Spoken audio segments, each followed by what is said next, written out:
Щитавідка не любить стресы. Сёння доказано, нервовые зрывы пагаршаюць працу организма, у тым ліку щитападобнай залозы. Уплывае на яе і дэфіцыт йоду. За яго недахопу парушаецца выпрацоўка патрэбных гармонаў. Таму ў рэгіёнах, дзе назіраецца парушэнне йоднага балансу, захворванне щитавідкі не рэдкасць. Так, зараз на Брэшчыне зарэгістравана каля 75 тысяч чалавек з захворваннямі щитападобнай залозы.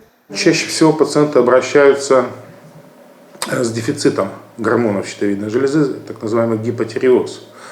Это самое распространенное из всех заболеваний щитовидной железы. И основная жалоба у пациентов это чаще всего это ломкость ногтей, выпадение волос, снижение настроения, плохая переносимость холода, увеличение веса, задержка жидкости. Вот это основные признаки гипотиреоза.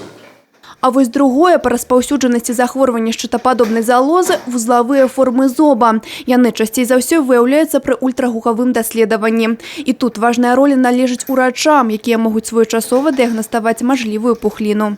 Ультразвуковая диагностика – это прежде всего это дифференцировка опухолей щитовидной железы. То есть мы здесь, у нас основная патология, это идет из области, и мы отбираем пациентов для проведения пункционной биопсии с подозрением на злокачественную опухоль щитовидной железы.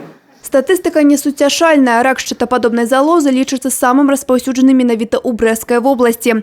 Таму своечасовая дыягностыка і прафілактыка важныя складаючыя добрага здароўя. Асабліва уважлівымі трэба быць прадстаўніцам слабага полу. У іх захворванне щитападобнай залозы сустракаюцца ў 20 разоў часцей, чым у мужчын. Я пришла в эндокринологический диспансер для повторного сдачи анализов, так как были проблемы со щитовидной железой. Вот, сегодня сдали, будем ждать результатов.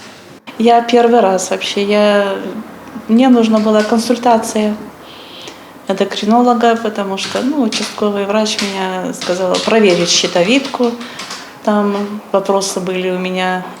Йодная прафілактыка – асноўны кампанент здароўя щитападобнай залозы. Таму важнае месца займае ўжыванне йодаванай солі. Медыкі кажуць, яна павінна быць у кожнай сям'і. Асабліва на йодны баланс у арганізме патрэбна звярнуць увагу жанчынам, якія плануюць цяжарнасць або ўжо вынашваюць дзіця. І, канешне, неабходна рэгулярна наведваць урача.